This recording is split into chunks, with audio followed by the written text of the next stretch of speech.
Seorang pria di Medan habis menjadi bulan-bulanan warga karena nekat melakukan aksi cabul. Pria yang bernama Rudi alias Gerandong menjadi bulan-bulanan warga setelah tertangkap basah sedang mengintip seorang wanita yang sedang tertidur. Tak hanya mengintip, pelaku juga telanjang sambil melakukan hal tidak senonoh. Pertama ia mencongkel jendela rumah korbannya Nisa, 35, yang berlokasi di Jalan M. Basir, lingkungan 7, Kelurahan Rengas Pulau, Kecamatan Medan Marelan. Rudi nekat melakukan aksinya pada dini hari sekitar pukul 3 waktu Indonesia Barat.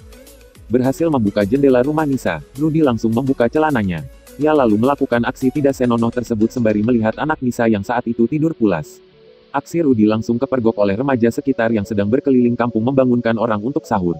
Melihat pelaku melakukan aksi tersebut, warga langsung menghajar Rudi hingga akhirnya babak belur.